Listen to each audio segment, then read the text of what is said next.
मेरे आंसू गिर रहे हैं और मैं उस पेज में अपने परफॉर्मेंस देख रहा हूँ और मैं लिख भी रहा हूँ, एग्जाम भी दे रहा हूँ। वो चीज़ चल रहा था मेरे लाइफ में, वो एक मोमेंट था। और ये मैं आज बोल रहा हूँ आपको, मेरे से कोई ऐसा पूछा ही नहीं, इतनी इतनी गहरी बात कोई की ही नहीं। द कैजुअल टॉक के इस नए एपिसोड में स्वागत है आप सभी का। आज हमारे साथ हिंदुस्तान के प्रमुख एंटरटेनर आदर्श आनंद जी हैं। Adarsh ji, welcome to the casual talk. Thank you very much. कैसे हैं आप? बहुत बढ़िया, ज़बरदस्त। क्या चल रहा है अभी ज़िंदगी में? स्ट्रगल कर रहा हूँ और स्ट्रगल करते रहना चाहता हूँ। ज़िंदगी में स्ट्रगल ही एक ऐसी चीज़ है, संघर्ष। जब तक आप संघर्ष नहीं करोगे तो कुछ प्राप्त नहीं होता। और मेरा यह मानना है कि संघर्ष से जो चीज़ मिलती है उसका स्वाद अलग है। उसे चखने के, उसका जो फल मिलता है उसको चखने के बाद जो स्वाद मिलता है वो उस अलग है, उसका स्वाद। बना बनाया जब आपको मिलता है तो आप खा लेते हो, है ना, लेकिन जब बना कर खाते हो उसमें मज़ा अलग है। तो छोटा सा एग्जांपल है ना कि हम सभी लोग पिकनिक मनाते हैं 1 जनवरी में, है ना। सभी लोग जाते हैं, कोई चावल का पैसा देता है, कोई आलू का पैसा देता है, सब्जी का पैसा देता है, कोई पापड़ का पैसा देता है, कोई अंडे वंडे भुर्जी उर्जी का पैसा देता है। तो जब सब साथ मिलकर बनाते हैं ना और बना कर खाते हैं, चाहे वो खराब ही क्यों ना बने, जला हुआ क्यों ना बने, लेकिन उसका स्वाद अलग होता है।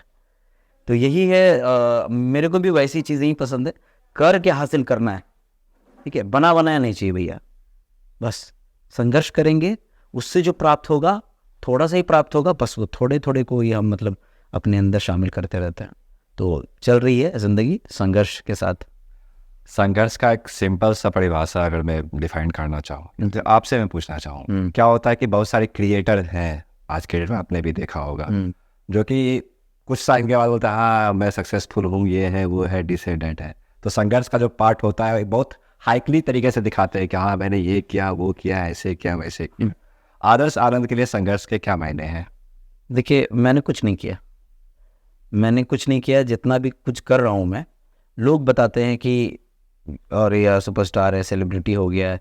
मेरे को, मैं सुनता हूँ, फिर मुझे लगता है कि नहीं यार, मेरे अंदर ना एक अभी भी एक भूख है और ये भूख ख़त्म नहीं हो रही। लगता है कि कुछ किए ही नहीं है हम, कुछ होइबे नहीं किया भैया। और भी ललक, इतनी ज़्यादा ललक है कि मतलब पाने की इतनी ज़्यादा इच्छा है कि और भी मिले। क्योंकि ये मोहब्बत एक ऐसी चीज़ है कि जितना भी आप झोली में भरोगे, और मेरी जो मोहब्बत की जो झोली है, जहाँ पे मैं मोहब्बत समेटता हूँ, दुआओं को समेटता हूँ, आशीर्वादों को समेटता हूँ, तो झोली को मैंने क्या किया है, छेद कर दिया है, एक जगह से लीक कर दिया है, ठीक है। भरता रहेगा, ठीक है, भरता रहेगा, और उसे मैं भरते रहना चाहता हूँ, ठीक है। और संघर्ष का जो मायना है मेरे मेरे नज़र में, वो बस ये है कि करते रहो। चलती का नाम गाड़ी है, गाड़ी अगर रुकी फिर रुक गए। और बड़े बड़े लोगों का अगर मैं एग्जांपल दूं, हमारे मुकेश अंबानी सर हो गए, बड़े बड़े ऐसे लोग जो धनवान हैं, पैसे वाले, वो आज भी काम कर रहे हैं। क्या ज़रूरत है, इतना पैसा है उनके पास, क्या ज़रूरत है। शाहरुख खान सर हो गए, बहुत ऐसे सेलिब्रिटीज़ हैं जो अभी भी काम कर, अमिताभ बच्चन सर हो गए, आज भी वो इतने बड़े हो गए, बूढ़े बुजुर्ग हो गए, लेकिन वो आज भी काम कर रहे हैं, है ना। तो मायना यही है कि काम करते रहना चाहिए। कोई भी व्यक्ति मेरे नज़र में आज के इस धरती में कोई भी व्यक्ति सफल नहीं है, पूर्णतः कोई सफल ही नहीं हुआ है। अगर कहता that I am the successful person in this planet, that he is wrong. वो सक्सेसफुल है ही नहीं यार। सक्सेसफुल वो है जो काम कर रहा है। मेरे लिए सक्सेस का मायना ये है कि आज मैंने जो काम किया है, इसका मेरे को रिजल्ट मिला आज, मेरे लिए आज का दिन सक्सेस। अगला दिन फिर काम करेंगे तो नए जोश और जज्बे के साथ काम करेंगे, ठीक है। और कल का फिर रिजल्ट मिला, उस दिन सक्सेस। यानी कि हर दिन एक एक सक्सेस हम पा रहे हैं और ये हम पाते रहना चाहते हैं। तो बस सक्सेस का मायना यही है कि सक्सेसफुल नहीं है, सक्सेस होते रहना है, हासिल करते रहना है। और संघर्ष का मायना मेरे नज़र में बस ये है कि करते रहना चाहिए, काम कंटिन्यूसली करते रहो, हार्ड वर्क करते रहो। और आज तक जीवन में कोई सक्सेस हुआ नहीं है लाइफ में, और हमें भी नहीं होना। हमें बस काम करना है, हासिल करना है, और जो प्यार मिलता है लोगों से बांट देना है सब तक, बस। मुझे एक चीज़ समझना है इसमें, जैसे आपने बोला कि हर दिन काम करो, करते रहो, सक्सेस यही है। जी। ठीक है, आपका काम है, आप करते हो, आप हर दिन अलग अलग काम करते हो, आपको मज़ा आता है। लेकिन बहुत सारे ऐसे यूथ हैं और एक पूरे की पूरी जनरेशन इसका एक ही काम है, रोज वही काम करते जाना रिपीटेशन में होते रहता है। तो उस चीज़ को वो कैसे मैनेज करा, उस चीज़ में अपनी खुशी को कैसे ढूंढे? देखिए, सबसे पहले तो जो अभी अभी अभी बहुत सारे क्रिएटर्स निकले हैं ना, क्रिएटर्स, पहले ये सुनाई नहीं देता था क्रिएटर्स, पहले सुनाई देता था कि बंदा काम कर रहा है, ज़बरदस्त काम कर रहा है, एक्टर है, आर्टिस्ट है, अभी क्रिएटर हो गया है, समझ रहे? और अभी भी ऐसे ऐसे लोग हैं। मैं बस ये कहना चाहूँगा कि मैं क्या करता हूँ, मैं ना लोग अभी क्या करते हैं, जब जितने भी क्रिएटर्स के नाम लिए, बहुत सारे अमूमन क्रिएटर्स ऐसे होते हैं जो स्क्रॉल करते हैं, रील्स हो, शॉर्ट्स वीडियोस हो, यूट्यूब हो, स्क्रॉल करते हैं दिन भर, फिर उसके बाद कंटेंट ढूंढते हैं, फिर उस पर दिमाग लगाते हैं कि इसको कल बनाएंगे, मस्त एकदम कल बनाएंगे, एकदम चौकस टाइप से ये व्यवस्था कर लेंगे, उसके बाद इसको बनाना है अपने तरीके से।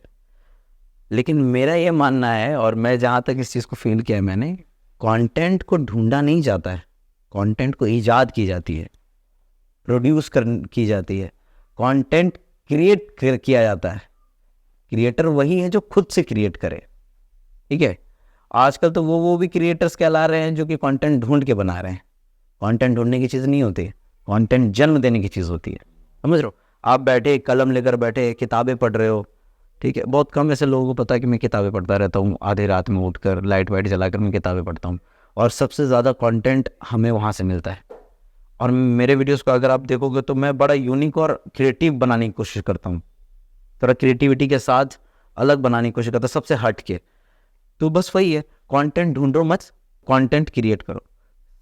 और मेरा ये मानना है कि जब आप कंटेंट क्रिएट करोगे ना, भले ही उस पर व्यूज़ ना आए, लेकिन आपको सेटिस्फैक्शन मिलेगा कि आपने बनाया कुछ, है ना। और उस पर कॉपी भी अगर कोई कर ले, और होता अमूमन ये सोशल मीडिया पे कि जो चीज़ आपने बनाई है उसे लोग कॉपी कर लेते हैं, यानी ढूंढ रहे हैं लोग, उसे ढूंढ के बना रहे हैं उसी पे। तो क्या होता है कि आपसे ज़्यादा लाइक्स और व्यूज़ उस पर आ रहे हैं। अब बाद में आपको क्या सुनना पड़ता है, मेरे साथ ऐसा हुआ है, हमेशा कई बार हुआ है कि मैंने जो कंटेंट तैयार किया अपने दिमाग से, ठीक है, उसे लोगों ने कॉपी किया, बनाया और अपने प्रोफाइल पेज से अपलोड कर दिया। मेरे से ज़्यादा लाइक्स और शेयर ज़्यादा उसके वीडियोस में। तो लोग क्या हुआ कि उसके वीडियो को देखे, क्योंकि वायरल हो गया। फिर मेरे जो पहला वीडियो जो मैंने बनाया था, वो जो कंटेंट मैंने क्रिएट किया है, उस कंटेंट पे कमेंट में आके कहते हैं कि ये तो उसका कॉपी किया है, समझ रहे हो? ये चीज़ तो सुनना पड़ता है, ये चीज़ भी गलत है यहाँ। लेकिन जो प्रोड्यूस करने की क्षमता रखता है ना, कॉपी कर ले, जो कॉपी किया उसको तो पता होगा कि भैया हम आदर्श का ही कॉपी किए हैं। प्रोड्यूस करने की जो क्षमता अपने अंदर है, और क्या चाहिए? माइंडसेट क्या होता है उस समय किसी भी कंटेंट को प्रोड्यूस करते समय, कि हाँ क्या मुझे चाहिए इस चीज़ में और यही चीज़ चाहिए, कैसे ढूंढते? देखिए, कंटेंट ढूंढने की तो चीज़ होती नहीं है। सबसे पहले तो मैंने ये क्लेम, कंटेंट ढूंढने की चीज़ नहीं होती, कंटेंट बैठ के बनाने की चीज़ होती है, क्रिएट करने की चीज़ होती है।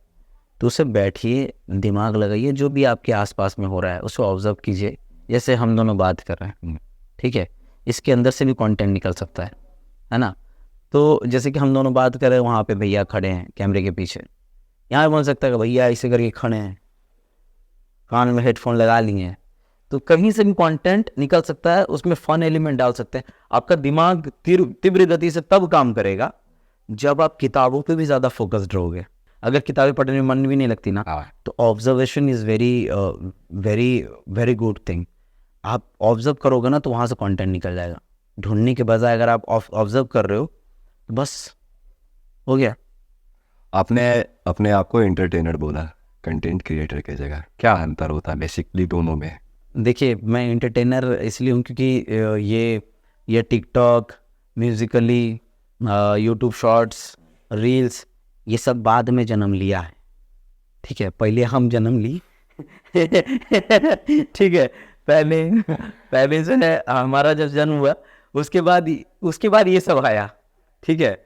और ये सब जब आया तो इस सब के बारे में हमको पता ही ना था कि भैया क्या चीज़ होता है, कौन चिड़िया का नाम है, म्यूजिकली, टिकटॉक और ये रील जो भी अभी इन दिनों चल रहे हैं, 2-3 साल हुए होंगे रील्स के, ठीक है। तो ये सब चीज़ नहीं था। पहले मैं ना स्टेज शोज करता था, आज भी करता हूँ, स्टेज शोज करता हूँ, लाइव कॉन्सर्ट्स करता हूँ। तो मेरा स्टेज से ना बहुत ज़्यादा गहरा नाता रहा है शुरू से, ठीक है।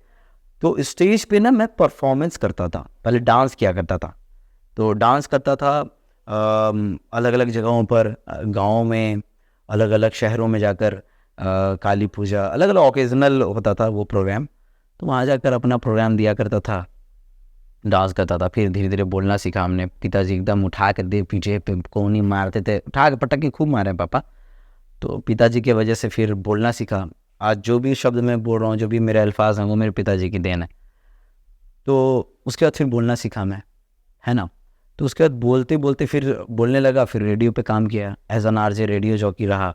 4 साल तक मैंने radio jockey as an RJ रहा। कहाँ पे? 90.4 FM Bhagalpur, radio active 90.4 FM। तो 4 साल तक मैंने रेडियो जॉकी पे काम किया। तो धीरे धीरे करते करते सब कुछ मिलती गई। तो मैं शुरुआत से ही ना परफॉर्मेंस कर रहा हूँ, सबको सामने से हंसा रहा हूँ, ठीक है। अब यहाँ पे बैठा हुआ हूँ मैं, तो अब हम लोगों में जो बातें होंगी तो होती ही रहेंगी, हंसी मजाक वाली बातें होंगी। अभी अभी भी स्माइल कर रहे हो आप सुनकर। तो मैं शुरू से ही मतलब मैं परफॉर्मर रहा हूँ और एंटरटेन कर रहा हूँ सबको। तो मेरे को जब कोई बोलता ना ये कंटेंट क्रिएटर है, इन्फ्लुएंसर है, तो यार मेरा दिमाग खराब हो जाता है। तो ये सब चीज़ से परे है। देखो भाई, मैं कहीं पे भी खड़ा रहूँगा, मैं मॉल जाता हूँ, ट्रेन में सफ़र कर रहा होता हूँ, फ्लाइट में रहता हूँ, कहीं से भी मैं जाता हूँ, तो मैं शुरू हो जाता हूँ। मेरे से बैठा नहीं जाता। बस सामने वाला जो है ना मेरे को पिन ना करे, ठीक है। सामने वाला अगर मेरे को पिन किया कि यार ये बातचीत अगर खुली, तो फिर वहाँ पे मैं खुद मतलब खुल जाता हूँ। और पूरा जो फ्लाइट है, पूरी ट्रेन है, अगर बस से सफ़र करो, पूरी बस है, ऑटो है, टोटो है, सब जगह सभी लोग ना खुलकर सुनते हैं और सुनते हैं, हंसते हैं। माहौल तो माहौल चेंज हो जाता है वहाँ का। तो मुझे लगता है कि मैं एक अच्छा परफॉर्मर हूँ और मैं एक अच्छा एंटरटेनर बनने की भी कोशिश कर रहा हूँ और कोशिश करता रहूँगा। जैसा कि आपने बताया कि आपके पापा ने आपको पीट पीट के मार मार के इस लायक बनाया, जो कि आपके पापा एक शिक्षक हैं जी। उसके बावजूद शिक्षा तो आपने ग्रहण किया ही होगा। आपकी शिक्षा कहाँ तक हुई है? मैं बीएससी किया हुआ हूँ और बहुत कम लोगों को मालूम है कि मैंने फिज़िक्स ऑनर से बीएससी किया है। एमएससी में एडमिशन कराया, 1-2 महीने अच्छे से पढ़ा, उसके बाद मन नहीं किया, क्योंकि ज़्यादातर दिमाग मेरा एक्टिंग वाली फील्ड में फोकस्ड रहा। और फिर मैंने सोचा कि यार अब दोनों में से एक को एक काम करेंगे, पूरी तरह से फोकस रहेंगे। ग्रेजुएशन किया हमने फिजिक्स ऑनर से, मस्त एकदम मार्क्स के साथ। और एमएससी में एडमिशन करवाने के बाद मैंने बोला कि पापा अब हम जो है ना इसी में करने दीजिए, ठीक है। इंजीनियरिंग वाला क्या सीन? इंजीनियरिंग वाला जी आपने सही पकड़ा। जब मैं +2 कर रहा था तब मैंने AIEEE की एग्ज़ाम भी दी थी, तो उस पर मेरा क्रैक भी हुआ था, रैंक आए थे, तो मेरे को कोटा में प्लेसमेंट मिल रहा था। लेकिन इकोनॉमिकली थोड़ा सा उस वक्त हम लोग पिताजी वीक थे, लेकिन पिताजी ने वैसा कभी महसूस नहीं होने दिया हमें। लेकिन एक होता ना कि पैसों की जब ज़्यादा ज़रूरत होती है तो फिर मिलता नहीं है, तो थोड़ा सा वो हो गया। बचपन में मेरे से कोई अगर पूछता था ना कि बेटा क्या बनेगा, वो क्या रवि जी बेटा से कुछ सवाल पूछ लें, हाँ पूछिए ना, अरे बताएगा। अब हम थे थोड़ा सा बचवा में, तो दिक्कत है ना रहता है कि अंकल टाइप के लोग आते थे, पापा के दोस्त सब आते थे, बेटा 19 का पहाड़ा बोलो तो नहीं बेटा, यही प्रॉब्लम हो जाता। अब आ रहा है 19 का पहाड़ा जान रहे हैं, 19 का 1938 ये जान रहे हैं हम, लेकिन अंकल जिस तरीके से पूछते थे, उनका आंख और गुटका पर नजर जाता था और पहाड़ा भूल जाते थे। ऐसा भी ऑब्जर्वेशन चालू था। हाँ, अब बचपन से ऑब्जर्व कर रहा हूँ मैं। तो वो बोलिए 19 का पहाड़ा, बोलिए बोले बेटा डर रहे हो, 19 का 19 19 38 19 किया, अब गड़बड़ा गया, फिर नहीं बोल पा रहा हूँ, ऐ कर रहा हूँ। तो कोई बात नहीं रवि जी, कोई बात नहीं, पिनका भी दिया है पापा को, क्या भी जाएगा, फिर हम कुटियाएंगे, हैं हटेगा वहाँ से मेरा दोस्त, ये जाएगा कि धर के उसको दे देंगे। बनना क्या था बचपन में आपको? तब वो अंकल पूछते थे क्या बनोगे, छोड़ो बेटा पहाड़ा छोड़ो, क्या बनना चाहते हो। तो बचपन में मैं सबको बोलता था कि मैं डीएम बनूंगा, क्योंकि मैं यूट्यूब पे वीडियोस वगैरह जब किसी के फ़ोन में देखता था तो लाल बत्ती पे आ रहे हैं व्याँ व्याँ, तो मेरे को लगता था कि डीएम बनना है यार, डीएम में तो पावरफुल होते हैं, डीएम बनना है, बड़े होकर डीएम बनेंगे। तो डीएम का एक आस था कि डीएम बनेंगे, डीएम नहीं बन पाया। 10th क्लास जब कर रहा था तो उस वक्त मैंने सोचा कि कुछ इंजीनियरिंग वगैरह क्या चैप्टर ऑन करेंगे। फिर उसके बाद +2 जब किए तो सोचा कि चलो यार इंजीनियर तो बनना ही है, अब इंजीनियरिंग की भी तैयारी करने लगे। फिर वो भी किसी कारणवश इकोनॉमिकली वो भी नहीं हो पाया। फिर वो जब नहीं हुआ तो फिर ग्रेजुएशन में जब हाथ लगाए तो फिर सोचे कि चलो कुछ साइड से कंपटीशन वगैरह का तैयारी करेंगे, एसएससी रेलवे वगैरह का तैयारी करने लगे। ग्रुप डिस्कशन वगैरह पे हमने ग्रुप बनाया, सब लोग ग्रुप डिस्कशन करते थे, अच्छा चलता था। तो किसी कारणवश वो भी नहीं हो पाया। फिर उसके बाद हमने सोचा कि रेलवे एसएससी किया, फिर सोचा चलो ग्रुप डी करते हैं। ग्रुप डी में आया, ग्रुप डी का तैयारी करने लगे। फिर वो भी किसी कारणवश उसका एग्ज़ाम नहीं दे पाए। फिर उसके बाद पॉलिटेक्निक वाला दिमाग लगाएं कि पॉलिटेक्निक में कुछ एडमिशन वगैरह लेंगे, तो उसका कुछ एग्ज़ाम वगैरह दिए तो वो भी क्रैक हुआ। 30,000 रुपये ऐसे कर कुछ डिमांड हुआ, नहीं हो पाया। उस मोमेंट पे इतना बहुत था तो वो भी गया। फिर उसके बाद जो ना पूरी तरह से मैंने खुद को ग्रेजुएशन पे झोंका, ठीक है। 2-3 महीने दमदार एकदम प्रैक्टिस करी, ठीक है, पढ़ाई करी। उसके बाद मैंने ग्रेजुएशन अच्छे से एग्ज़ाम दे दिया। और उसके बीच ग्रेजुएशन के बीच में एक ऐसा हादसा हुआ था, मतलब मेरे लाइफ का, कि प्यारा ही था लेकिन वो मुझे हासिल नहीं हो पाया, तो थोड़ा सा तकलीफ़ होता है। तो वो जो मोहब्बत थी हमारी ग्रेजुएशन के टाइम पे, फाइनल ईयर ग्रेजुएशन मेरा एग्ज़ाम था प्रैक्टिकल, उस वक्त उसके बीच में मैंने बोला ना, मैं पढ़ाई कर रहा था और साइड से प्रोग्राम्स वगैरह करता था। पॉकेट खर्चा भी निकल जाता था, घर के लिए भी निकल जाता था, और प्रोग्राम्स मिलते थे बहुत सारे तो प्रोग्राम्स भी करते थे, स्टेज शोज़ करते थे, एंकरिंग करता था, और डांस के लिए बुलाया था, ऑर्केस्ट्रा वगैरह पे जाता था तो डांस वांस भी करता था। और जब ये सब करता था तो उसके दरमियान ना हमने ऑडिशन दिया था the great Indian laughter challenge का। मैं सेलेक्ट हो गया था और मेरा स्टूडियो राउंड था, और एक तरफ मेरा the great Indian laughter challenge का स्टूडियो राउंड, दूसरी ओर मेरा ग्रेजुएशन का फाइनल ईयर, दोनों एक ही डेट पे।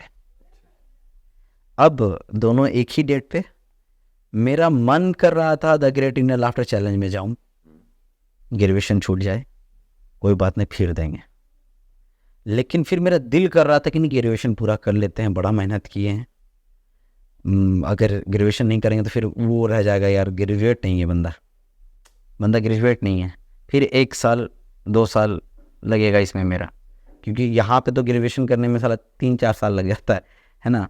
तो वो 2 चीज़ जो है ना मेरा भैया, मेरा the great Indian laughter challenge, मेरा एक शौक था कि हाँ मैं इसमें सेलेक्ट हो गया हूँ, अक्षय कुमार सर जज थे उस पर। तो वो मैं उस दिन मेरे आंखों से आंसू भी निकल रहे थे, मैंने पापा को फ़ोन किया, पापा कैसे हम ऑडिशन देंगे, मतलब कैसे जाएंगे स्टूडियो राउंड के लिए, मेरा ग्रेजुएशन का ये है। कोई बात नहीं बेटा, एग्ज़ाम ज़रूरी है, पढ़ाई ज़रूरी है, लेकिन मेरा मन तो वहाँ था, पढ़ाई ज़रूरी है बेटा, एग्ज़ाम देंगे उसी डेट पे एग्ज़ाम देना, ये मत छोड़ना, पढ़ाई मत छोड़ना, इसके साथ अगर वो तुम्हें बाद मिलता है इससे बढ़िया मिलेगा। तो किसी तरफ पिताजी ने बोला कि पढ़ाई, ये एग्ज़ाम ही देना, एग्ज़ाम ही ज़रूरी है, तो पापा भी बोले, एक और भी माइंडसेट बना। फिर भी मेरा मन नहीं मान रहा था, मैं सोच रहा था कि यार टेलीविज़न पे जाना है, the great Indian laughter challenge करेंगे, जीतेंगे, बस वो देखो मैं थोड़ा सा इमोशनल टाइप का हूँ, तो फिर मेरे को लगा यार, पापा को मैंने फिर रिक्वेस्ट किया, पापा मेरे जगह कोई लड़का बैठ जाएगा, मैंने पापा को बोला मेरे जगह कोई लड़का बैठ जाएगा, प्रैक्टिकली तो है। तो पापा बोले कि नहीं, तुम दोगे, तुमने किया है एग्ज़ाम की तैयारी, तुमने पेपर भरा है और अंत भी तुम करोगे। तो मैंने बोला ठीक है। फिर मैं पेपर जाकर प्रैक्टिकल के दिन मैं उस दिन गया, और माइंड में मेरे the great Indian laughter challenge का वो चल रहा था। मेरे को फ़ोन आया था कि सर आप आ रहे हो, तो मैंने बहाने बना दिए, मैंने बोला कि एग्ज़ाम है और इसी डेट पे सर मेरा कुछ नहीं हो सकता मैम, तो नहीं स्टूडियो राउंड है। तो फिर वो चीज़ छूट गया। और जब मैं पेपर भर रहा था, पेपर एग्ज़ाम जब दे रहा था, तो मेरे आंसू उस पेपर में गिर रहे थे, मैं लिख रहा था, आंसू गिर रहे थे। और एक टेलीविज़न होता है, ठीक है, टेलीविज़न होता है जब हम कुछ देखते हैं, उस पर ब्रॉडकास्ट किया जाता है ना, टेलीकास्ट की जाती है।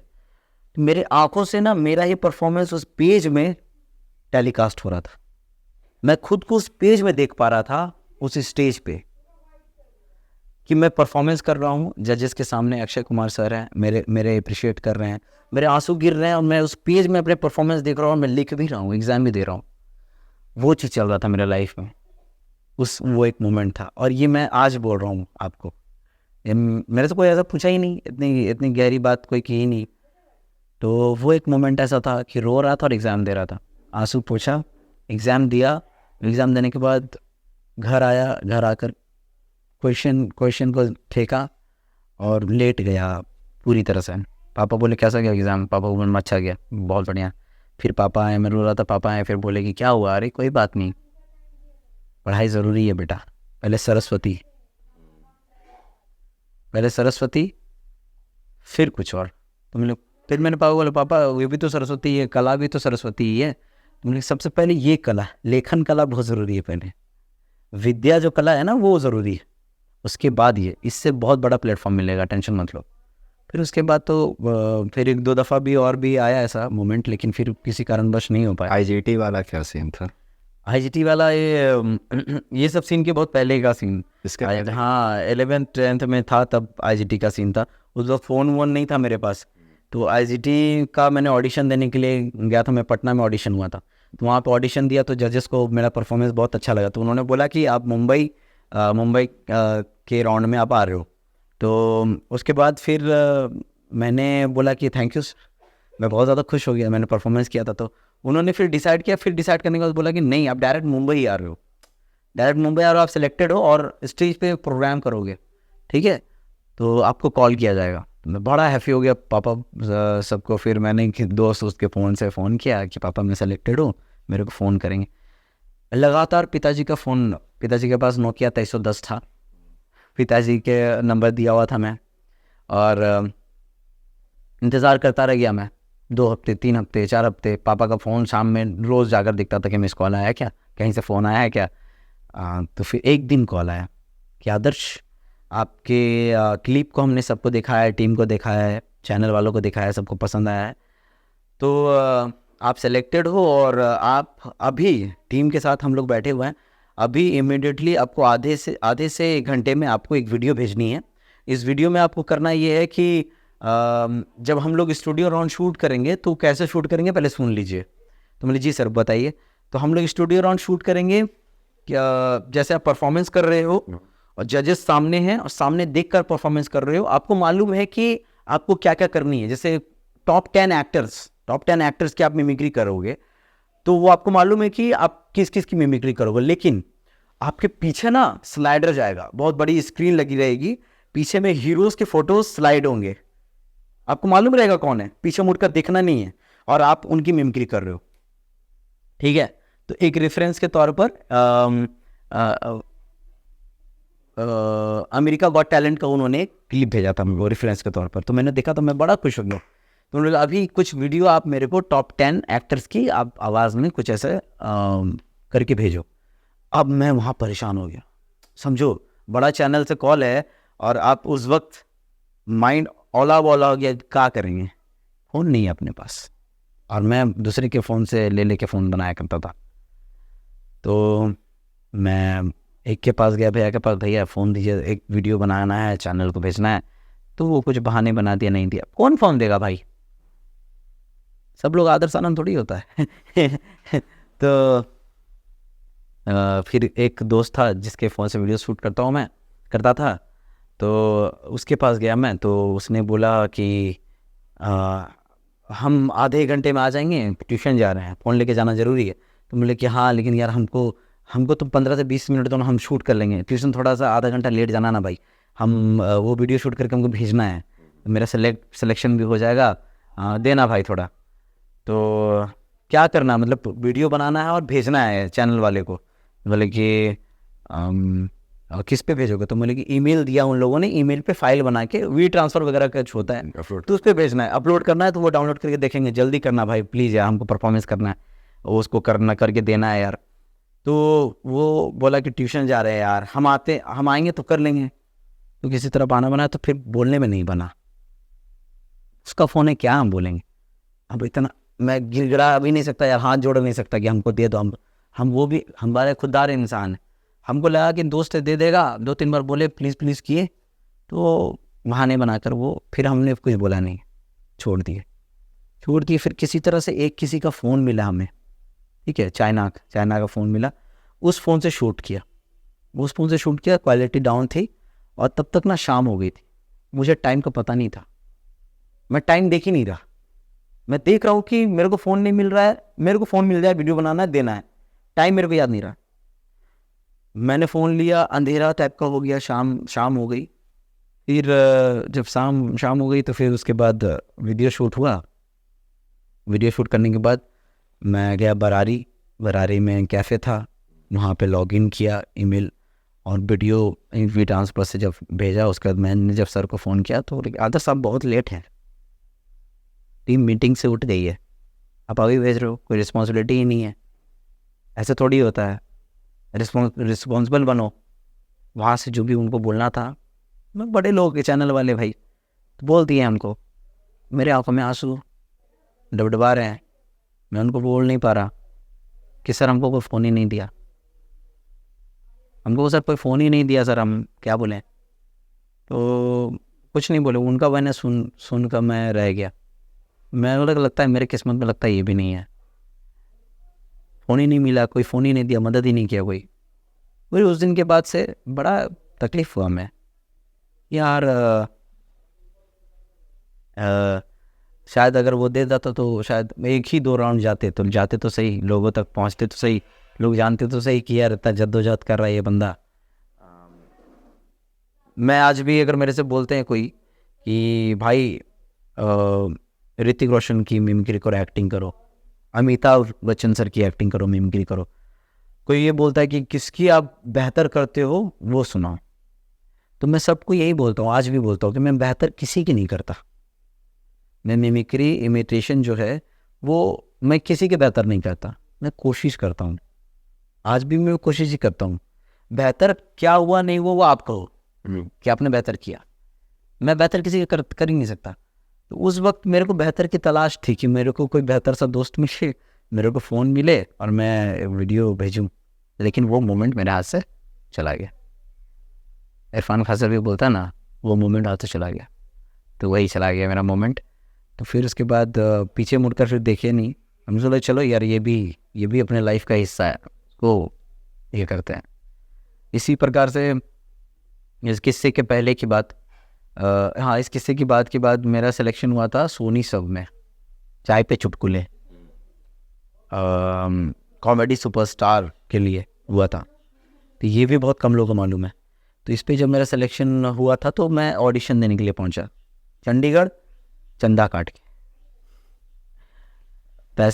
पैसे इकट्ठे किए। पापा ने मेरे को 1000 रुपये या 800 रुपये दिए थे, 800 रुपये पापा ने दिए। और एक सर हमारे GD ज्ञानी सर, अभी उनका ही कॉल आ रहा था, ज्ञानी सर, तो GD ज्ञानी सर ने टिकट करवाए थे, चंडीगढ़ के टिकट उन्होंने करवाया था। तो उनका भी शुक्रिया अदा करता हूँ, मैं हमेशा ही करता हूँ, हर जगह कहता हूँ। तो उन्होंने करवाया, तो चंडीगढ़ में गया, तो चंडीगढ़ ऑडिशन दिया मैंने। और चंडीगढ़ जब मैंने ऑडिशन दिया तो मेरे को जजेस ने बोला कि नाइस, वेरी गुड, कहाँ से हैं आप? जी मैं भागलपुर, बिहार से। ओके, आपने बहुत अच्छा परफॉर्मेंस किया है और आपको अभी बुलाया जाएगा, आपको एक और राउंड के लिए बुलाया जाएगा, आप नेक्स्ट परफॉर्मेंस की तैयारी करो, उसमें भी आपको परफॉर्मेंस करना है, ठीक है आदर्श? जी sir, thank you sir, thank you so much sir. नहीं, बहुत बढ़िया, अच्छा किया है आपने, आपको एक राउंड के लिए बुलाया जाएगा फिर से, बी प्रिपेयर्ड। मतलब थैंक यू सर। अब मैं सोचा कि मैं आधा सेलेक्ट हो गया, तारीफ़ किया, परफॉर्मेंस बहुत अच्छा, ये वो, सब हंसे भी थे जजेस, 3-4 जजेस थे, हम उम्र के भी कुछ जजेस थे। तो मैं जाकर एकदम भिड़ गया परफॉर्मेंस में। उससे पहले मैंने पिताजी को फ़ोन किया, पापा ऐसा ऐसा है, मेरा सिलेक्शन लगता हो जाएगा, सोनी पे आएंगे कॉमेडी सुपरस्टार में, तो लगता हो जाएगा। तो वहाँ पे मैं परफॉर्मेंस की तैयारी कर रहा हूँ, आपको बुलाया जाएगा बोले थे वो, मेरे को बुलाया ही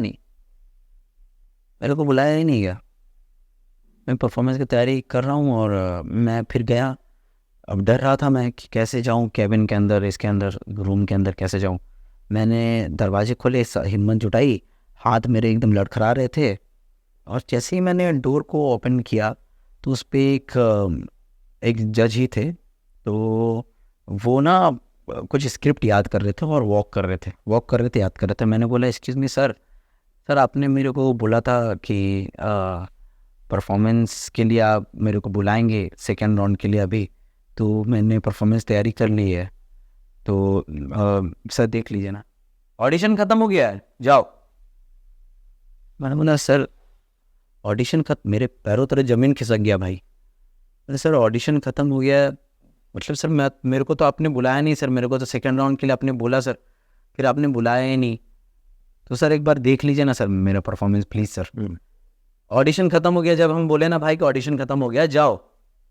सर मैं बिहार से, स्पेशली मैं बिहार से, मैं इसी चीज़ के लिए आया हूँ सर, मैं बहुत सफ़र करके आया हूँ, तो सर एक बार देख तो लीजिए मेरा परफॉर्मेंस, के बाद आप रिजेक्ट भी कर देंगे तो कोई बात नहीं, मेरा परफॉर्मेंस देख लीजिए सर प्लीज़। जब एक बार बता दिए तुमको नहीं समझ में आ रहा है, जाओ जाके टॉप 10 सेलेक्टेड है, टॉप 10 के परफॉर्मेंस देखो। फिर मैं सोचा कि टॉप 10 सेलेक्ट हो गया, टॉप 10 कैसे सेलेक्ट हो सकता है, मेरा परफॉर्मेंस, तो मेरा तो आना वेस्ट हो गया, मेरा पैसा चला गया, सर जो टिकट बनाया वो भी गया, पूरी तरह से मैं एकदम वो हो गया, टूट गया, तोड़ दिया इन लोगों ने, इनके शब्दों ने तोड़ दिया मुझे। तो फिर मैं रोता हुआ, आंखों में आंसू, मैंने सर बोला सर मैं स्पेशली इसी के लिए आया हूँ सर, मेरे को एक बार तो परफॉर्मेंस मेरा देख लो ना सर, मैं सेकंड राउंड के लिए मैं तैयारी कर रहा था सर, आप लिए नहीं हो गया, टॉप 10 सेलेक्टेड, जाओ के परफॉर्मेंस देखो हॉल में। मैं किसी तरह सर नीचे करके हॉल में गया, हॉल में एकदम लास्ट वाले रूम में एकदम कॉर्नर में बैठा हुआ था, उधर एक और लड़का बैठा हुआ था मेरे साथ। मैं बैठ के परफॉर्मेंसेस देख रहा हूँ, सब टॉप 10, टॉप 9, टॉप 8 सब कोई परफॉर्मेंस करके जा रहे हैं। टॉप 2, टॉप 3 में एक बंदा, दो बंदा परफॉर्मेंस किया, वो बंदा परफॉर्मेंस किया जो बंदा मेरा फ़ैन है। मैं जब वहाँ पहुँचा था ना, तो 2-3 बंदे नहीं हॉल में मिलते हैं, पहले से मौजूद रहते हैं, तो वो सब मेरे को देखकर मेरे साथ फ़ोटो सेल्फी लिए हुए थे, और उन्होंने बोला कि मैंने आपसे सीखी है ऋतिक रोशन की आवाज़, मैंने आपसे सीखी है ये वाली आवाज़, सर आप मेरे टीचर हो। उस बंदे को मैं परफॉर्मेंस करते हुए देख रहा हूँ, और मैं उस हॉल में ऊपर बैठा हुआ हूँ। अब आप सोचो कि मेरी क्या फीलिंग्स हुई होंगी। जो बंदा मेरा फ़ैन बोल रहा है वो वहाँ परफॉर्मेंस कर रहा है, मैं उसकी परफॉर्मेंस देख रहा हूँ, और मैं बैठा हुआ हूँ। सेकेंड वाला टॉप 2 में जो लड़का था वो भी परफॉर्मेंस कर रहा है, मैं बैठा हुआ हूँ। वो लोग फ़ोटो वोटो लिया हुआ है मेरे से, और मेरे यूट्यूब पे वीडियोस देखता है मेरा सब्सक्राइबर्स सेलेक्टेड है, और मैं वहाँ बैठा हुआ हूँ। बहुत बहुत बुरा लगा, मैं बहुत फूट गया वहाँ, मतलब रोने लगा यार, रोने लगा, मेरे को समझ में नहीं आ रहा था ये क्या हो रहा है। तो वहाँ पे मैं रो रहा था, तो सामने एक लड़का था, बोला क्या पार्शियलिटी नाम की भी कोई चीज़ होती है, क्या नाम है आपका? मैंने बोला आदर्श भाई मत रो यार, तुम इस चीज़ के लिए नहीं बने हो। मैंने बोला भैया मैं बिहार से आया हूँ, इतने दूर से आया हूँ मैं, मेरे को एटलीस्ट बोल देते कि नहीं हुआ सेलेक्ट, मेरे को तसल्ली तो मिल जाती कि मैंने परफॉर्मेंस ख़राब करा है। मैंने परफॉर्मेंस भी नहीं देखा, मैं समझ गया ये जो 2 लोग परफॉर्मेंस कर रहे हैं ना, वही लोग हैं ना जो तुम्हारे साथ फ़ोटो वोटो लिए हैं जी, वही। तो पार्शियलिटी, ये लोग यहीं रहते हैं, चंडीगढ़ में ही रहते हैं, तू तो भाई बिहार से आया है, तेरा क्या वजूद, तो इस चीज़ के लिए नहीं बना है। वो लड़के ने पता नहीं, मैं वहाँ पे कुछ से कुछ कर देता, मेरे माइंड में आया था कि बस के नीचे आ जाऊँ, ये कर लूँ, मेरे माइंड में ये सब आ रहा था, मेरा फ़ोन भी ऑफ हो गया था। और उस बंदे ने मेरे को इतना मोटिवेट किया, बोले कि तू उस चीज़ के लिए नहीं बना भाई, तू अलग चीज़ है, मत टेंशन ले, तू अलग चीज़ है, तू देख लेना एक दिन बहुत बड़ा स्टार बनेगा, तेरे साथ लोग फ़ोटो लेने के लिए तरसेंगे। और रोने लगा मैं कि यार सच बोल रहा है क्या, लगता है सच बोल रहा, हम कर सकते हैं, और रो रहा हूँ मैं। फिर वो गले लगाया मेरे को, गले लगा, कभी कुछ होगा ना, कोई दिक्कत होगा मेरे को फ़ोन करना। बोले भैया मेरा तो फ़ोन ऑफ हो गया है, चल मैं तेरे साथ रहता हूँ। उल्टा पुल्टा मत सोचियो भाई, तू अलग चीज़ है, नहीं हुआ सेलेक्ट नहीं हुआ कोई बात नहीं। और घर पे सब रोना पीटना कर रहे थे, मेरा फ़ोन ऑफ हो गया था, तो उस बंदे ने फ़ोन चार्ज करके मेरे को दिया, उस बंदे ने मेरे को ट्रेन पे बैठाया, उस बंदे का मैं मतलब सलाम करता हूँ। और उस बंदे का मैं रोते वक्त में नाम ही नहीं पूछ पाया, वो बंदा बंदा ही रह गया मेरे ज़ुबान में आज, उसका चेहरा भी याद है सिर्फ। और सिंपली क्या हुआ कि आज भी मैं उसे याद करता हूँ। तो उस बंदे ने बड़ा मोटिवेट किया। मैं ट्रेन में बैठा, रात के 12-1 बज गए, लोकल ट्रेन से मैं आया, लोकल ट्रेन से आया और लोकल ट्रेन में मैं खुद को साबित करके आने की कोशिश की। उस लोकल ट्रेन में जितने लोग बैठे हुए थे ना, मैंने जो परफॉर्मेंस वहाँ दिखाया था और जो सेकेंड राउंड में मैं करने वाला था, मैंने सेकेंड राउंड का परफॉर्मेंस ट्रेन में किया, लाइव ऑडियंस के साथ। लाइव ऑडियंस के सामने मैंने सेकेंड राउंड का परफॉर्मेंस मैंने उस जगह पे किया और सब ने इतना ताली बजाया, मेरे गूज़बम्स आ गए हैं, सब ने इतना ताली बजाया कि मैं फिर से वहाँ रो दिया। और फिर मैंने सारे कहानी बताई सबको, ट्रेन वाले सब लोग मेरे साथ इमोशनल हो गए, सबने बोला, सबने नारे लगाए, आदर्श आनंद जिंदाबाद, तुम बहुत ये करेगा, आगे जाएगा भाई। तो उसके बाद फिर मैंने पिताजी को फ़ोन किया, तो पापा लोग रो रहे थे, पीट रहे थे, तुम बेटा कहाँ है तुम, ये वो कुछ, उनको लगा कुछ कर तो नहीं लेंगे। मैंने पिताजी को भी बोला था ये बात कि पापा देखिए ना, मेरे से छोटा सा सेंटेंस बात हुआ, पापा बोले क्या सेलेक्ट हो गया बेटा? नहीं पापा, मेरा परफॉर्मेंस ही नहीं देखा। तो पापा आप सोचे कि इतना दूर गया कुछ कर ना ले, किसी का माइंड में कुछ भी आ जाएगा नेगेटिविटी। आप बोले बेटा कोई बात नहीं है, टेंशन मत लो, कोई दिक्कत नहीं है, होता है। पापा मोटिवेट करने की कोशिश कर रहे हैं, तो उसी में फ़ोन ऑफ हो गया था। पापा लोग में नेगेटिव चीज़ आने लगा होगा, पापा फिर बोलने लगे, रो के थी, सब रो रहे हैं, पीट रहे हैं, तुम बेटा कहाँ, तुम्हारा फ़ोन ऑफ। तो मेरे पापा मेरा फ़ोन ऑफ हो गया था, मतलब बोलना चाहिए किसी का फ़ोन से करना चाहिए, तो पापा पता नहीं, वो स्टेट ऑफ माइंड में था ही नहीं मैं। तो फिर उस सेकंड राउंड का परफॉर्मेंस मैंने ट्रेन में किया, सबने अप्रिशिएट करी। और फिर उस वक्त मेरे को लगा हाँ भाई हम किसी और चीज़ के लिए बने हैं, हमको भले तुम लोग पर प्लेटफॉर्म ना दो, हम एक दिन ऐसा प्लेटफॉर्म खुद से क्रिएट कर लेंगे कि हम खुद सोच नहीं सकते हैं। फिर मैं यहाँ आया, यहाँ आने के बाद फिर से मेरी जर्नी जो है ना यूट्यूब पे मैंने एकदम लग गया, मैं भिड़ गया, तो लगातार काम करते गया। तो आज लाखों लोग फॉलो कर रहे हैं, इंस्टाग्राम से लेके, यूट्यूब से लेकर, फेसबुक से लेकर, हर लोग, लाखों लोग फॉलो कर रहे हैं। अब मैं लोगों का शुक्रिया अदा करता हूँ कि 40 लाख लोग फेसबुक पे, 20 लाख लोग यूट्यूब पे, 23 से 24 लाख लोग इंस्टाग्राम पे, MX टकाटक पे 1 करोड़ 70 लाख लोग, इतने लोग जब फॉलो कर रहे हैं, तो अब हमको क्या चाहिए भाई? हमको नहीं मिला प्लेटफॉर्म, कोई बात नहीं, मैंने क्रिएट कर, तब से मतलब मैंने खुद को बनाने की कोशिश की, आंसू पी पी के। जैसा कि आपने, और उसमें से एक छोटी सी बात ये थी कि 2-3 महीने के बाद कॉमेडी सुपरस्टार आया, जिसमें सोनू सूद सर जज थे, और मैंने उन लोगों को परफॉर्मेंस करते देखा जो लोग चंडीगढ़ में मेरा ऑडिशन ले रहे थे। वो लोग एज अ परफॉर्मर वहाँ पे मैंने परफॉर्मेंस करते हुए देखा, मेरे को फिर झटका लगा कि जो जज बनकर मेरा परफॉर्मेंस को जज कर रहे थे, वो लोग एज अ कंटेस्टेंट बन के जजेस के सामने परफॉर्मेंस कर रहे हैं। वाह क्या सेटिंग है! मेरे को बहुत बहुत आघात पहुंचा। मेरे को लगा यार गॉड फादर होना चाहिए, अपना तो साला कोई है ही नहीं, कोई अप्रोच ही नहीं है अपना। तो बस वही एक ये सब तो बहुत गहरी गहरी बातें हैं, ज़्यादा वक्त भी नहीं होता किसी के पास सुनने के लिए, लेकिन बहुत, मैं ये जो हंसता खेलता हुआ चेहरा है ना, इसके पीछे बहुत सीरियसनेस वाला इंसान छुपा हुआ है। और एक बच्चा आज भी है, मैं बच्चा ही हूँ, और बड़ा इमोशनल बंदा हूँ मैं, इसीलिए बहुत ऐसी ऐसी चीज़ें, ये तो आपने ऐसे पूछा, खुद डाला आपने, तो मैंने ये आपको बता दी, ये डिटेल में मैंने आपको बताने की कोशिश करी। रियलिटी शो जितने भी होते हैं, आपने बहुत नज़दीक से देखा, बहुत कुछ बताया अभी, जी, कितना % रियलिटी होता है उसमें? रियलिटी जितनी आपको दिखती है वो रियलिटी होती नहीं है, वो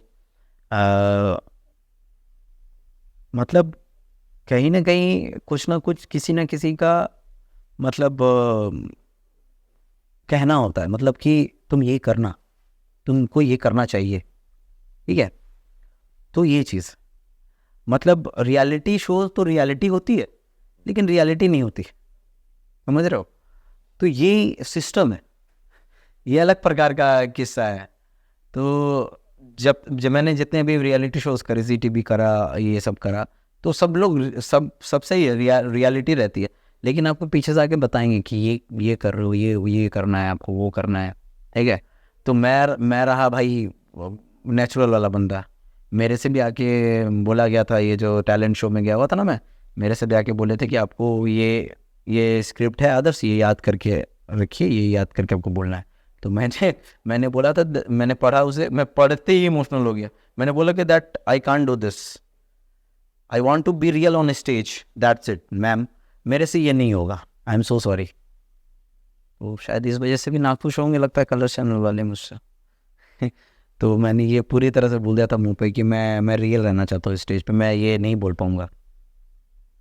तो वही सब सारी चीज़ें हैं। बाकी रियलिटी शोज़ में रियलिटीज़ ही रहती हैं, आप परफॉर्मेंस करते हो, नॉन स्टॉप परफॉर्मेंस आपका रहता है, ठीक है? आप हाँ, लेकिन इतनी चीज़ें हैं कि मेहनत बहुत होती है, तामझाम बहुत होता है, और एक परफॉर्मेंस के पीछे ना सैकड़ों लोग भिड़े रहते हैं, सेट बनाने में, प्रॉप्स बनाने में। मैंने देखा है सामने से, उन लोगों की मेहनत हमें याद आती है यार। हम जितना मेहनत करते हैं ना, हम लोगों से ज़्यादा मेहनत प्रॉप्स बनाने वाले जो काम करते हैं ना सेट पे, वो लोग मेहनत करते हैं। और मैंने तो परफॉर्मेंस किया, परफॉर्मेंस चैनल वालों का जो हाथ रहता है, क्रिएटिव टीम वालों का, टैलेंट टीम वालों का, बहुत मेहनत करते हैं वो लोग। वाकई में सैल्यूट है सबको, कलर चैनल वालों को भी। इतना टीम वर्क रहता है उसमें कि कोई गलती नहीं होनी चाहिए, समझ रहे हैं आप? कि मतलब 5 दिन तक रिहर्सल, सबके अपने अपने स्लॉट पे, अपने अपने टाइम पे रिहर्सल करवाते हैं, और 5 दिन तक लगातार ऐसे रिहर्सल करवाते हैं, परफॉर्मेंस ऐसे करवाएंगे कि उसी में त्रुटि भी ढूंढेंगे, गलती भी ढूंढेंगे, क्या होना चाहिए वो भी बताएंगे, ठीक है? आपको सजेस्ट करेंगे, ये वाला पंच इधर अच्छा लगेगा, ठीक है? मेरे परफॉर्मेंस में बहुत मदद किया कलर चैनल वालों ने, I am really very thankful to them. और फिर उसके बाद जो है आपका परफॉर्मेंस तैयार होता है, ठीक है? तब जाके जो एक पैकेज बनता है, लास्ट होता है टेक्निकल राउंड आता है। टेक्निकल राउंड में टेक्निकल चेक होता है, ठीक है? उसमें आपका परफॉर्मेंस करना होता है। फिर उसमें चैनल वाले बैठे रहते हैं, चैनल वाले दिखाते हैं, चैनल वाले देखते हैं, बताते हैं कि ये चीज़ कटनी चाहिए, ये चीज़ नहीं होनी चाहिए, ये चीज़ होनी चाहिए, ठीक है? ये चीज़ अच्छा लगेगा। फिर आपका होता है स्टूडियो राउंड। तब आपका होता है एक मेन राउंड, जो ओरिजिनल जजेस के सामने होता है, जो जजेस के सामने आप ऑडिशन देते हो। तब जाके मेरे साथ ऐसा हुआ, मेरे को लगा कि इतनी मेहनत होती है और कोई गुंजाइश ही नहीं होती आपको स्टेज पे, मतलब कुछ गलती हो, तब आप देखते हो कि टेक रेटिक नहीं होता, समझ रहे हो? परफॉर्मेंस पूरा निकल जाता है, समझ रहे? तो उसके पीछे होती है मेहनत, प्रैक्टिस, रिहर्सल्स, ये सब होती है। तो मेरे को बहुत बार रिहर्सल करवाए, लेकिन डिसअपॉइंट हुआ मैं कि मेरे को सेकंड राउंड से गायब ही कर दिया इन लोगों ने। सच में पर्सनैलिटी होती है, पता नहीं है मेरे को, लेकिन मेरे को सेकंड राउंड से गायब कर दिया। तो मेरे को तो ऐसा लगेगा ना, मेरे को TRP के लिए यूज़ किया। आज भी कलर चैनल वालों का मतलब दिल से मतलब बहुत प्यार है, लेकिन क्योंकि कलर चैनल वाले यहाँ तक आए, कलर चैनल वालों ने कितनों की ज़िंदगी संवारी है भाई। लेकिन किसी को भी दुख होगा, मैं ये सवाल कलर चैनल वालों से भी पूछूंगा, किसी को भी दुख होगा ना कि सामने वाला, कलर चैनल वालों का मेरे ख्याल में दुख नहीं है, टीम वीम होती है ना, उसमें बहुत टीम रहते हैं, तो उसमें मेरे को कॉल ही नहीं आया सेकंड राउंड के लिए। मैं जब फ़ोन करता हूँ कि मेरा है कॉल, मेरा कब होने वाला है सेकंड राउंड, मैं सेलेक्टेड हूँ, नहीं शो आगे निकल चुका है। शो आगे निकल चुका, कैसे शो आगे निकल सकता है?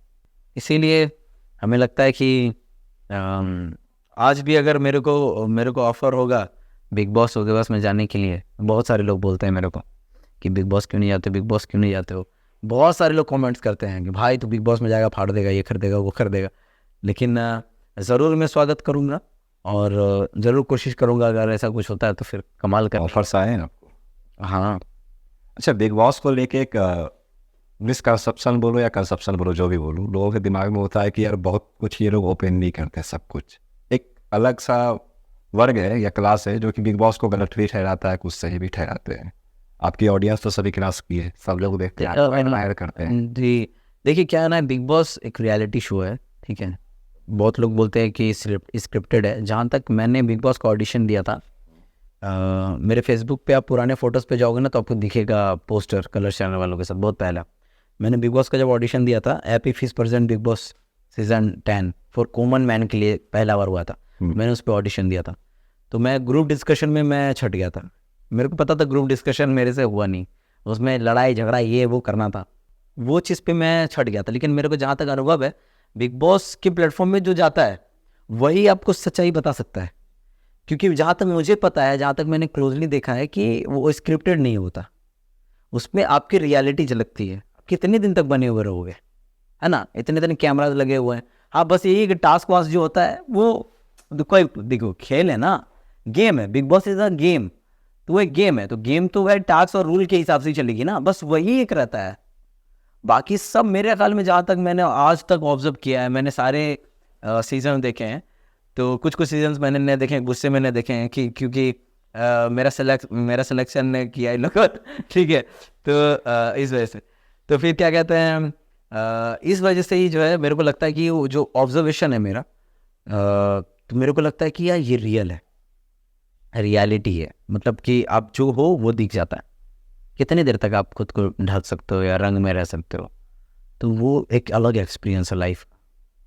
सच में बिग बॉस क्या चाहते हैं कंटेस्टेंट से और ऑडियंस से? पता नहीं सर, बिग बॉस कौन चीज़ चाहता है, बिग बॉस चाहते हैं, बिग बॉस चाहते हैं, हमको पता नहीं क्या चाहते हैं, लेकिन बिग बॉस चाहते हैं कि आप बेबाक रहें, बिंदास रहें, है ना, एकदम माहौल को एकदम पूरा एक कायदे में रहें, है ना, जहाँ पे जो गलत दिखता है उस पर आप अपोज भी करें और साथ भी दें लोगों का, दोस्ती भी होनी चाहिए। मतलब आप में वो क्वालिटीज़ होनी चाहिए, पूरी क्वालिटीज़ होनी चाहिए कि आप स्टैंड ले रहे हैं या नहीं, खुद के लिए स्टैंड ले रहे हैं या नहीं, सेल्फ रिस्पेक्ट के लिए स्टैंड ले रहे हैं नहीं, हर एक चीज़, वुमेन पे बात हो रही है तो उस पर स्टैंड ले रहे हैं नहीं, तो इट्स ऑल अबाउट स्टैंड। तो स्टैंड लो और काम करते रहो, बेबाक रहो ज़िंदगी में एकदम, जो भी गलती दिखती है उसको बोलो। बेबाकी का सही मायने में सही अर्थ क्या होता है? सही बोलना या फिर कुछ भी बोलना? कुछ भी बोलना तो ये नहीं होता, सही बोलो, जगह पे बोलो, मोमेंट होता है ना। बेबाकी का मतलब ये होता है, बेबाकी के साथ बोलना, जगह होता है, माहौल होता है, टाइमिंग होती है। टाइमिंग बहुत ज़रूरी है, या वो कॉमेडी में हो, एक्टिंग में हो, ड्रामा में हो और अपनी रियल ज़िंदगी में हो, टाइमिंग बड़ा इम्पोर्टेंट रखता है, कि बहुत महत्व रखता है। थोड़ा सा टाइम से लेट होंगे तो ट्रेन खुल जाएगी, टाइम के थोड़ा पहले पहुंचेंगे तो बराबर में रहेंगे। तो timing is most important then your बेबाक होना, है ना।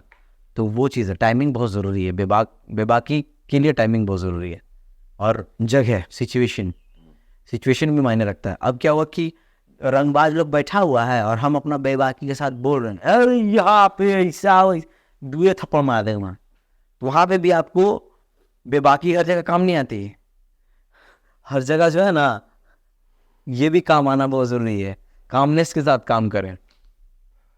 जैसा कि आपने बताया भाई कि बिहारी होना बहुत बार इफेक्ट करता है। हाँ, तो आपके साथ तो हुआ, तो आपने बताया, बाकी जितने भी क्रिएटर्स होते हैं उनके साथ क्या सच में बिहार से होना या बिहारी होना कितना इफेक्टफुल होता है? देखिए किसी भी चीज़ को लेकर उसकी जिनके साथ होता है ये तो मुझे नहीं पता, लेकिन मैं अपना एक्सपीरियंस बता सकता हूँ। मेरा ये अनुभव है कि मेरे को मोस्टली हर जगह से ये सुनने को मिला है बिहारी है, बिहार से। देखिए बिहार से जैसे आप बोलोगे ना that I am from Bihar, तो उनका मुंह हो जाता है ऐसे, हाँ बिहार, समझ रहे हो, ऐसा मुंह हो जाता है। तो ऐसा बना दिया गया है, लेकिन ऐसा है नहीं। बिहार में इतने इंटेलेक्चुअल लोग हैं, इतने पढ़ाकू वाले लोग हैं, फाड़ चीर के धर देगा हैं, कंटाप लोग सब भड़ल पड़ल यहाँ। तो हम बहुत बार मुमन ये सुने हैं, मेरे लिए खुद मेरे को बोला बिहार से, बिहारी है, ये बिहारी है क्या है मतलब। और जैसे बाहर जाए ना तो उनको लगेगा क्या कि बिहार का मतलब होता है, एक वीडियो देखा था मैंने, किसी ने पूछा कि आपके माइंड में बिहारी को लेकर क्या है, पहला चीज़ क्या आता है, तो लड़की बोलती है बिहारी मुझे ऐसा लगता है कि कहीं पे ना पान खा के थूक देते हैं, बिहारी का मतलब ये सोच रहे हैं, लेकिन ऐसा नहीं है, समझ रहे हैं। तो ये मानसिकता लोगों के माइंड में बन गया है। और इसका जो आज के डेट में मैंने हर जगह ये भी देखा है कि कहीं पे भी जाता हूँ तो बिहार से जैसे बोलता हूँ तो मुंह तो बना ही लेते हैं, ठीक है, जो समझते हैं चीज़ों को वो कभी नहीं करेंगे, समझ रहे हैं, जो पूरी तरह से इंटेलेक्चुअल है, हर एक चीज़ से मतलब पता है उसको, तो वो कभी कुछ नहीं बोलेगा। जो ऊपर ऊपर में ही है तो वो फिर ऊपर ही ऊपर बोलता है, एक्सटर्नली बोलता है।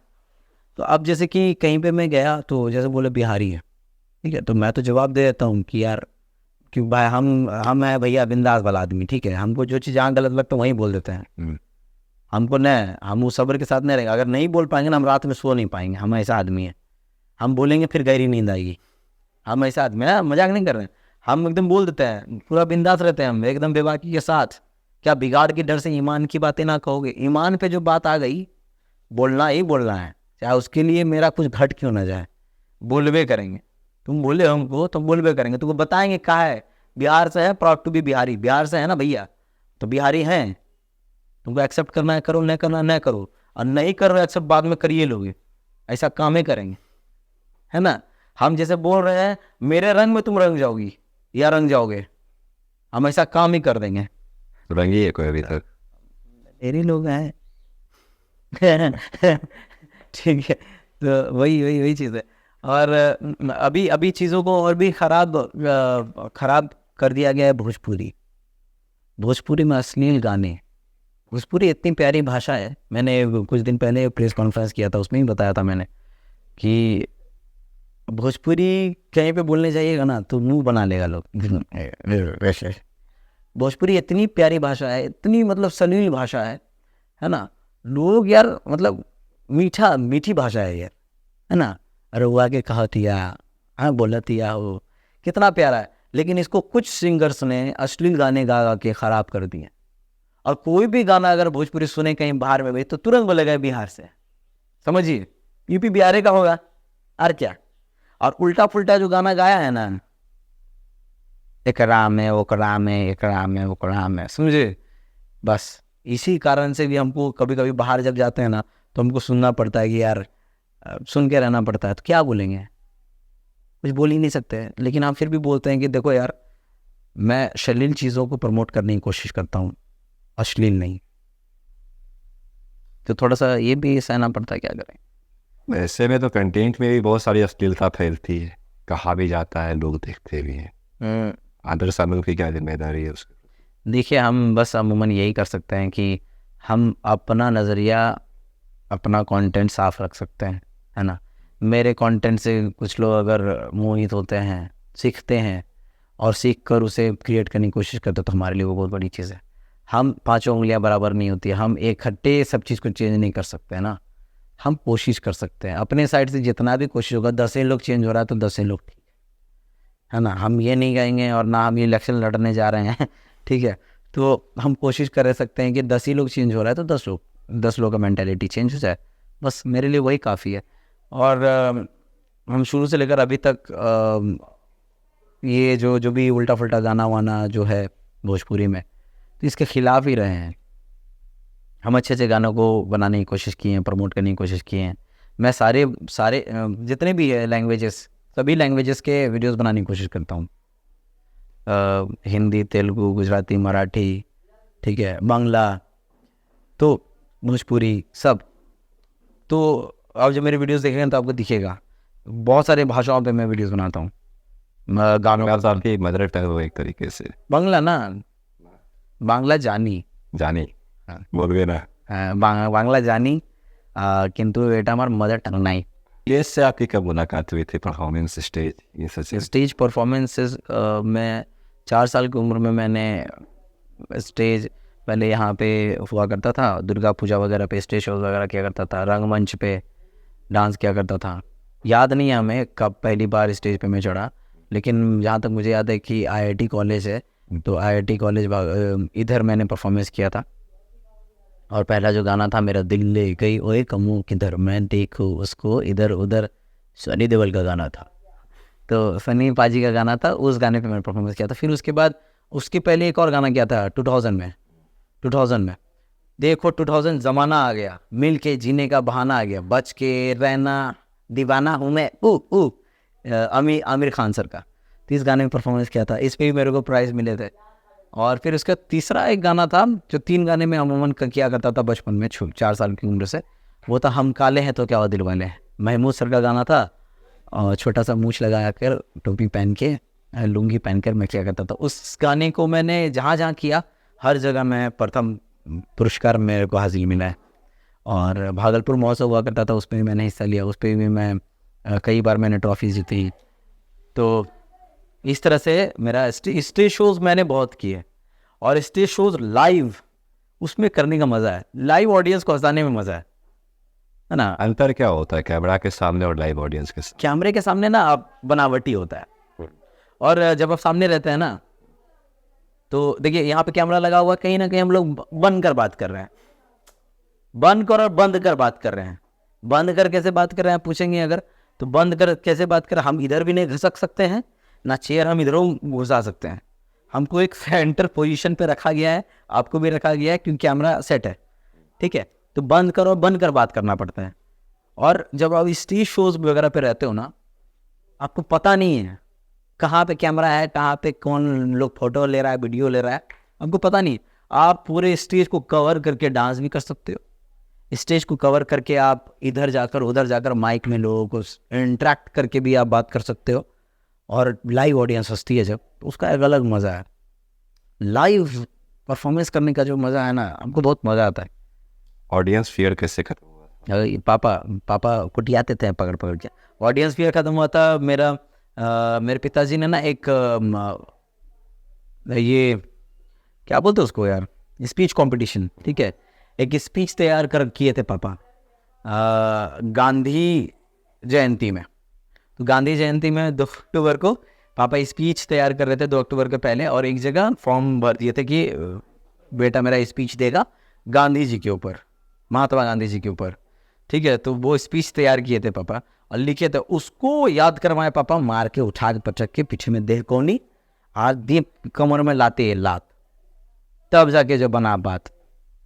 फिर हम याद तो कर लिए, अब बोलना हमको स्टेज में कैसे है, हम पाओगे पापा हम स्टेज में नहीं बोल पाएंगे, और लोग जुतिया देंगे पकड़ के, चपला देंगे, बोलने पड़ेगा। तब जाके जो है स्टेज पे हम, वो मेरा पहला लाइफ का था स्टेज पे सबके सामने बोलने वाला। और शायद मैं ना 10th क्लास में था, 10th या 9th क्लास में, तो उस वक्त स्पीच कंपटीशन में हिस्सा लिया था। और गांधी शांति प्रतिष्ठान केंद्र है भागलपुर में, इधर हुआ था। बहुत सारे लोग ऑडियंस आए हुए थे, माइक दिया गया और पापा को प्रणाम किए, ऊपर चढ़े। इतना ऑडियंस देखे ना, डर डर के दिल का धड़कन तेज हो गया। हम स्टार्ट किए, थोड़ा सा लाइन हमको याद है आज भी। आज हमारे देश में तरह तरह के ऐसे नवरत्न अवतार जन्म लिए जिन्हें पाकर भारत में धन्य हो गई। ऐसे ही हमारे गांधी जी ऐसे करके था। तो इस तरीके का हमने स्पीच तैयार करवाए थे पापा, याद किए थे। देखो याद किए ना, बच्चा वाला माइंड था तो याद किए। अब सब ऑडियंस के बीच में जो स्पीच दे रहे हैं, देते देते आधा में आके अटक गए, भूल गए हम। अब जब भूल गए ना, अब हम स्टेज पे घबराने लगे। हम अब चुप हो गए, भैया दिमागे में नहीं आ रहा है आगे क्या किया गांधी जी, समझिए में नहीं आ रहा, ठीक है। आगे गांधी जी कौन नमक यात्रा किया, नमक आंदोलन किया, क्या किया, सब भूल गए, उसमें लिखा हुआ था सब भूल गए। अब ब्लैंक हो गया मेरा माइंड पूरी तरह से। अब हम पापा को दूर से, बस मेरे को पापा जी ही दिख रहे हैं, भीड़ के बीच में पापा ही दिख रहे हैं, भीड़ नहीं दिख रही है। पहले भीड़ दिखी, भीड़ देखकर हम भूल गए, फिर अब पापा दिख गए। पापा ब्लर में थे, ब्लर आउट हो गया, पापा दिखे। अब हम डर गए स्टेज के ऊपर से, तो पापा ताली बजाया, सब ताली बजाया। उसके बाद आया, उसके बाद फिर शुरू किए, तब शुरू करके हम अंत किए स्पीच का, तब कॉन्फिडेंट आया, कॉन्फिडेंट बिल्डअप हुआ उस वक्त। तो फिर उसके बाद जो है वो जो रुके थे ना, उस वजह से हम द्वितीय आए, सेकंड प्राइज़ मिला हमको, तो सेकंड रहे हम। और उस प्राइज़ को मिला, 1-2-3 किताबें मिली और ट्रॉफी मिला। और उस दिन के बाद थोड़ा कॉन्फिडेंट बिल्डअप हुआ, बोलने का एक मिला जज्बा। पिताजी की वजह से ही मार मार के स्पीच याद करवाए थे, मार मार के स्टेज पे चढ़ाए थे। और फिर वो जो एक ताली पिताजी का था, वो एक ताली बजी, फिर सबकी जो ताली बजी ना, वो ताली फिर अपने दिमाग और दिल में रहेगी। फिर उस ताली ने फिर आगे बढ़ा दिया, बोलना सिखा दिया। यार बेबाकी के साथ ऐसे बोलाया था स्टेज पे।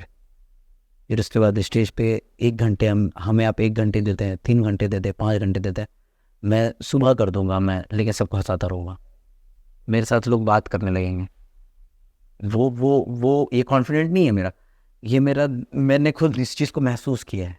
It's my feelings, it's my emotion, it's my emotion with this microphone. और पहले क्या होता था ना भैया कि कहीं पे माइक वाइक बज रहा है, शादी वादी समारोह वगैरह हो रहा है, और मैं सुन रहा हूँ माइक की आवाज़ आ रही है, अब आपके बीच आ रही है कोलकाता से बहुत अच्छी, ऐसे ऐसे मैं सुनता था ना जब, तो मेरे को लगता था कि काश मैं उस जगह पे होता, वो माइक मेरे पास होता, कितना मज़ा आता। तो ये मेरे साथ बहुत हुआ है। बचपन में जो आपका गेटअप होता था स्टेज पे, उसके पीछे किसका दिमाग होता था? पापा सजाते थे हमको, मोछ लगाना, दाढ़ी लगाना, लुंगी पहनाना, अपने हाथों से तैयार करना, जैसे एक मूर्ति को एक मूर्तिकार जैसे बनाता है ना, उसी तरह से मेरे पिताजी मेरे लिए मूर्तिकार है, मैं तो मूर्ति ही हूँ। और अभी जो भी गेटअप आप लेते हो कैमरा के सामने, सोशल मीडिया पे जो भी आपके वीडियो जाते हैं, कमेंट्स में बहुत सारे लोग हैं जो विभिन्न प्रकार के बातों से आपको अलंकृत करते हैं। उसके लिए आपके अलंकृत करते हैं या कलंकित करते हैं वो आप जाने, उसके लिए आपके क्या जवाब है? मैं अभी तो सब ऐसा है कि अभी सब लोग इतना पॉजिटिव ही कमेंट करते हैं। पहले 2-3 साल पहले की बात अगर मैं करूँ तो उसमें कुछ लोग जो बोलते थे वो बोलते थे, लेकिन हमको उससे फ़र्क नहीं पड़ता था। मुझे पता था कि मैं अच्छा कर रहा हूँ और मुझे अच्छा करना है, मुझे ऐसा कुछ नहीं करना है जिसकी वजह से मैं लोग पॉइंट आउट करें कि यार क्या कर दिया ये, ठीक है। लेकिन मुझे पता है मैं जो भी काम करता हूँ ना, मैं कोई भी वीडियोस बनाता हूँ ना, पहले मैं उसे 10 दफ़ा सोच लेता हूँ, उसका रिजल्ट भी सोच लेता हूँ कि इसका रिजल्ट क्या आने वाला है। वो शुरू से चलता आ रहा है। और अभी बच्चों को भी तैयार करना, बच्चों को सिखाना, एक एक पॉइंट में सिखाता हूँ। अगर जो छोटे छोटे बच्चे हैं ना मेरे साथ, उनको अगर कोई वीडियो है, अगर उनको ऐसे करना है तो उनको ये भी बताता हूँ, यही करना है तो यही करना है, एकदम एक्यूरेसी के साथ। तो वही करते हैं वो। आज जो भी चीज़ वो करते हैं ना वीडियो में, जो भी चीज़ अच्छी लगती है, वो ऐसे ऐसे चलना बैक साइड से छोटे छोटे वीडियोस में, तो सारी चीज़ों के पीछे मेरी मेहनत रहती है। मैं एक एक को लेता हूँ, बजाता हूँ और बताता हूँ कि तुमको ये करना है, तुमको यहाँ आकर ऐसे नोचना है तो नोचना है, सारा प्लान रहता है, तब जाके वो वीडियो बनता है। मेरे उनके पीछे बहुत मेहनत करता हूँ मैं, तो फिर जाके ये बनता है। लोगों की बातें पहले होती थी, कुछ होती थी, मैं इग्नोर करता था और आज भी इग्नोर करता हूँ। आज ऐसा हो गया कि अगर लोग गलत कमेंट करते हैं ना, तो मेरे को बोलने की जरूरत नहीं होती, जो मेरे चाहने वाले वही बोल देते हैं उसे, और उसे कमेंट डिलीट करना पड़ता है।